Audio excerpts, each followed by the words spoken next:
नवरात्रि में दुर्गा माँ का पंचम अध्याय।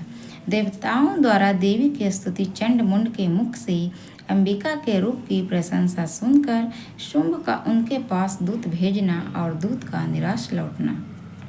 इस उत्तर चरित्र के रुद्र ऋषि हैं, महासरस्वती देवता हैं, अनुष्टुप छंद है, भीमा शक्ति है, भ्रामरी बीज है, सूर्य तत्व है और साम वेद स्वरूप है। महासरस्वती की प्रसन्नता के लिए उत्तर चरित्र के पाठ में इसका विनियोग किया जाता है, जो अपने कर कमलों में घंटा, शूल, हल, शंख, मुसल, चक्र, धनुष और बाण धारण करते हैं। शरद ऋतु के शोभा संपन्न चंद्रमा के समान जिनकी मनोहर कांति है, जो तीनों लोकों की आधारभूता और शुंभ आदि दैत्यों का नाश करने वाली हैं, तथा गौरी के शरीर से जिनका प्राकट हुआ है, उन महासरस्वती देवी का मैं निरंतर भजन करता हूँ। ऋषि कहते हैं, पूर्व काल में शुंभ और निशुंभ नामक असुरों ने अपने बल के घमंड में आकर सचीपति इंद्र के हाथ से तीनों लोकों का राज्य और यज्ञ भाग छीन लिए। वे ही दोनों सूर्य, चंद्रमा, कुबेर, यम और वरुण के अधिकार का भी उपयोग करने लगे। वायु और अग्नि का कार्य भी वे ही करने लगे। उन दोनों ने सब देवताओं को अपमानित, राजभ्रष्ट, पराजित तथा अधिकारहीन करके स्वर्ग से निकाल दिया। उन दोनों महान असुरों से तिरस्कृत देवताओं ने अपराजिता देवी का स्मरण किया और वो सोचा, जगदम्बा ने हम लोगों को वर दिया था कि आपत्ति काल में स्मरण करने पर मैं तुम्हारी सब आपत्तियों का तत्काल नाश कर दूंगी। यह विचार कर देवता गिरिराज हिमालय पर गए और वहां भगवती विष्णु माया की स्तुति करने लगे। देवता बोले, देवी को नमस्कार है, महादेवी शिवा को सर्वदा नमस्कार है, प्रकृति एवं भद्रा को प्रणाम है। हम लोग नियम पूर्वक जगदम्बा को नमस्कार करते हैं, रौद्रा को नमस्कार है, नित्या, गौरी एवं धात्री को बारंबार नमस्कार है, ज्योत्सनामयी, चंद्र रूपिणी एवं सुख स्वरूपा देवी को सतत प्रणाम है, शरणागतों का कल्याण करने वाली वृद्धि एवं सिद्धि रूपा देवी को हम बार बार नमस्कार करते हैं। नेत्रवती राजाओं को लक्ष्मी तथा सर्वानी शिव पत्नी स्वरूपा आप जगदम्बा को बार बार नमस्कार है। दुर्गा दुर्ग पारा, दुर्गम संकट से पार उतारने वाली सारा, सबकी सारभूता, सर्वकारिणी, ख्याति कृष्णा और धूम्रा देवी को सर्वदा नमस्कार है। अत्यंत सौम्य तथा अत्यंत रौद्र रूपा देवी को हम नमस्कार करते हैं। जो देवी सब प्राणियों में विष्णु माया के नाम से कही जाती है, उनको नमस्कार, उनको नमस्कार, उनको बार बार नमस्कार है। जो देवी सब प्राणियों में चेतना कहलाती है, उनको नमस्कार, उनको नमस्कार, उनको बारंबार नमस्कार है। जो देवी सब प्राणियों में बुद्धि रूप से स्थित हैं, उनको नमस्कार, उनको नमस्कार, उनको बारंबार नमस्कार है। जो देवी सब प्राणियों में निद्रा रूप से स्थित हैं, उनको नमस्कार, उनको नमस्कार, उनको बारंबार नमस्कार है। जो देवी सब प्राणियों में क्षुधा रूप से स्थित हैं, उनको नमस्कार, उनको नमस्कार, उनको बारंबार नमस्कार है। जो देवी सब प्राणियों में छाया रूप से स्थित हैं, उनको नमस्कार, उनको नमस्कार, उनको बारंबार नमस्कार है। जो देवी सब प्राणियों में शक्ति रूप से स्थित हैं, उनको नमस्कार, उनको नमस्कार, उनको बारंबार नमस्कार है। जो देवी सब प्राणियों में तृष्णा रूप से स्थित हैं, उनको नमस्कार, उनको नमस्कार, उनको बारंबार नमस्कार है। जो देवी सब प्राणियों में शांति क्षमा रूप से स्थित हैं, उनको नमस्कार, उनको नमस्कार, उनको बारंबार नमस्कार है। जो देवी सब प्राणियों में जाति रूप से स्थित हैं, उनको नमस्कार, उनको नमस्कार, उनको बारंबार नमस्कार है। जो देवी सब प्राणियों में लज्जा रूप से स्थित हैं, उनको नमस्कार, उनको नमस्कार, उनको बारंबार नमस्कार है। जो देवी सब प्राणियों में शांति रूप से स्थित हैं उनको नमस्कार, उनको नमस्कार, उनको बारंबार नमस्कार है। जो देवी सब प्राणियों में श्रद्धा रूप से स्थित हैं उनको नमस्कार, उनको नमस्कार, उनको बारंबार नमस्कार है। जो देवी सब प्राणियों में कांति रूप से स्थित हैं उनको नमस्कार, उनको नमस्कार, उनको बारंबार नमस्कार है। जो देवी सब प्राणियों में लक्ष्मी रूप से स्थित हैं उनको नमस्कार, उनको नमस्कार, उनको बारंबार नमस्कार है।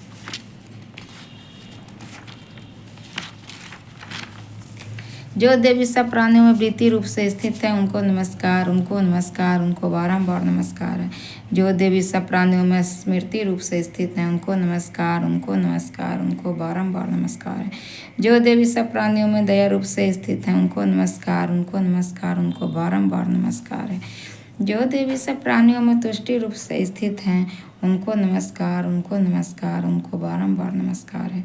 जो देवी सब प्राणियों में माता रूप से स्थित हैं उनको नमस्कार, उनको नमस्कार, उनको बारंबार नमस्कार है। जो देवी सब प्राणियों में भ्रांति रूप से स्थित हैं उनको नमस्कार, उनको नमस्कार, उनको बारंबार नमस्कार है। जो जीवों के इंद्रिय वर्ग की अधिष्ठात्री देवी एवं सब प्राणियों में सदा व्याप्त रहने वाली हैं उन व्याप्ति देवी को बारंबार नमस्कार है। जो देवी चैतन्य रूप से संपूर्ण जगत को व्याप्त करके स्थित हैं उनको नमस्कार, उनको नमस्कार, उनको बारंबार नमस्कार है। पूर्व काल में अपने अभीष्ट की प्राप्ति होने से देवताओं ने जिनकी स्तुति की तथा देवराज इंद्र ने बहुदिनों तक जिनका सेवन किया वह कल्याण की साधन भूता ईश्वरी हमारा कल्याण और मंगल करें तथा सारी आपत्तियों का नाश कर डालें।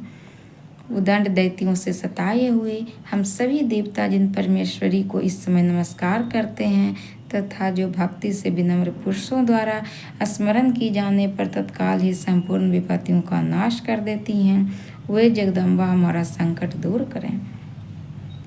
ऋषि कहते हैं, राजन, इस प्रकार जब देवता स्तुति कर रहे थे उस समय पार्वती देवी गंगा जी के जल में स्नान करने के लिए वहां आईं। उन सुंदर भावों वाली भगवती ने देवताओं से पूछा, आप लोग यहाँ किसकी स्तुति करते हैं?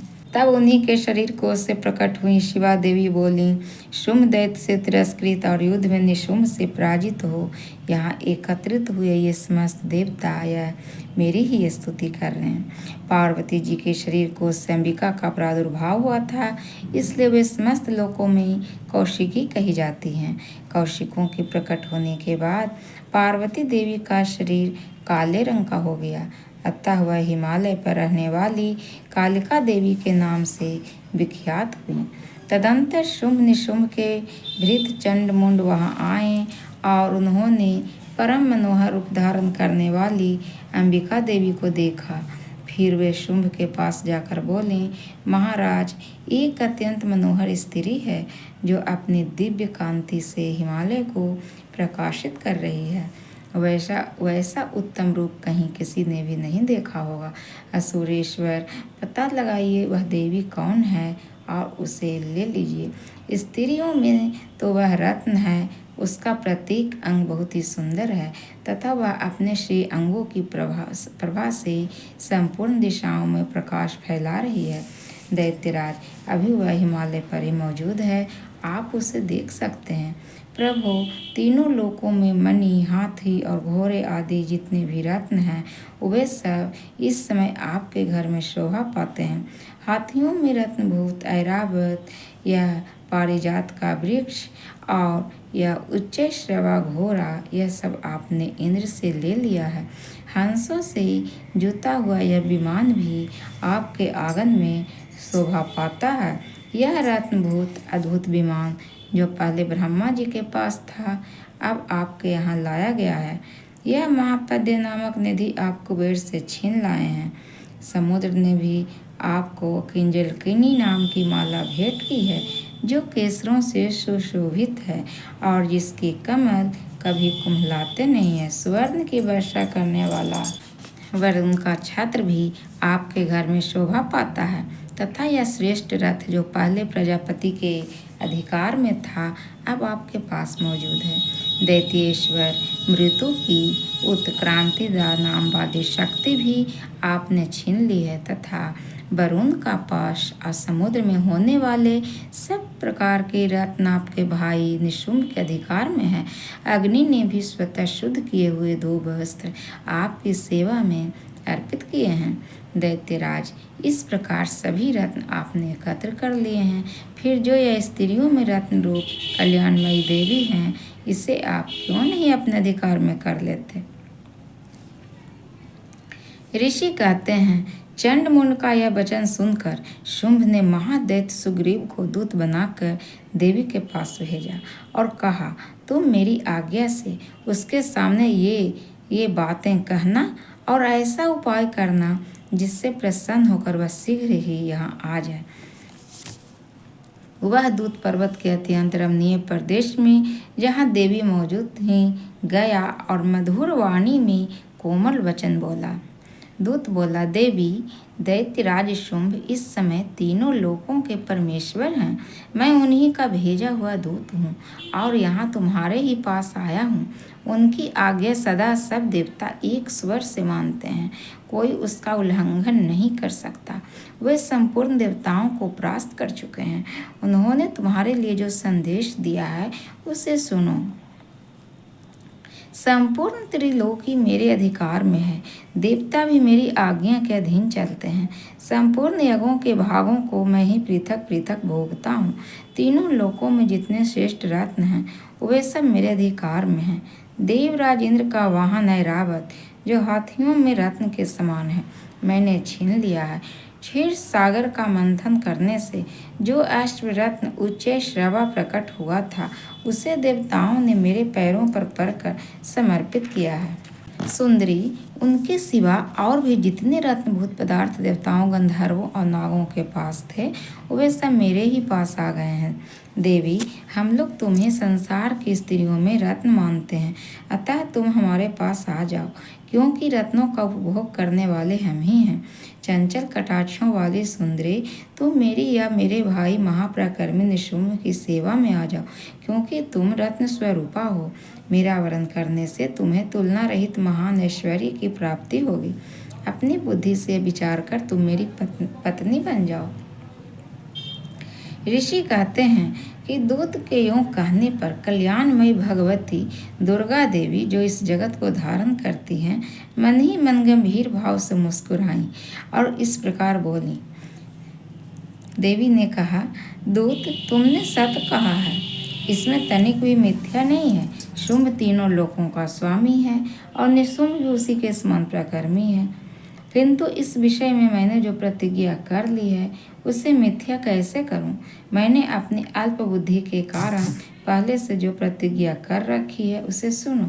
जो मुझे संग्राम में जीत लेगा, जो मेरे अभिमान को चूर्ण कर देगा तथा संसार में जो मेरे समान बलवान होगा, वही मेरा स्वामी होगा। इसलिए शुंभ अथवा महादैत्य निशुंभ स्वयं ही यहाँ पधारें और मुझे जीत कर शीघ्र ही मेरा पानी ग्रहण कर लें। इसमें विलंब की क्या आवश्यकता है? दूत बोला, देवी, तुम घमंड में भरी हो, मेरे सामने ऐसी बातें ना करो। तीनों लोकों में कौन ऐसा पुरुष है जो शुंभ निशुंभ के सामने खड़ा हो सके? देवी, अन्य दैत्यों के सामने भी सारे देवता युद्ध में नहीं उतर सकते, सारे देवता युद्ध में नहीं ठहर सकते, फिर तुम अकेली स्त्री होकर कैसे ठहर सकती हो? जिन शुंभ आदि दैत्यों के सामने इंद्र आदि सब देवता भी युद्ध में खड़े नहीं हुए, उनके सामने तुम स्त्री होकर कैसे जाओगी? इसलिए तो मेरे ही कहने से शुंभ निशुंभ के पास चली चलो। ऐसा करने से तुम्हारे गौरव की रक्षा होगी, अन्यथा जब वे केस पकड़कर घसीटेंगे तब तुम्हें अपनी प्रतिष्ठा खोकर जाना पड़ेगा। देवी ने कहा, तुम्हारा कहना ठीक है, शुंभ बलवान है और निशुंभ भी बड़े पराक्रमी हैं, किंतु क्या करूं? मैंने पहले बिना सोचे समझे प्रतिज्ञा कर ली है, अतः अब तुम जाओ। मैंने तुमसे जो कुछ कहा है वह सब दैत्यराज से आदरपूर्वक कहना, फिर वे जो उचित जान पड़े करें। इस प्रकार श्री मार्कंडेय पुराण में सावर्णिक मनवंतर की कथा के अंतर्गत देवी महात्म्य में देवी दूत संवाद नामक 5वां अध्याय पूरा हुआ।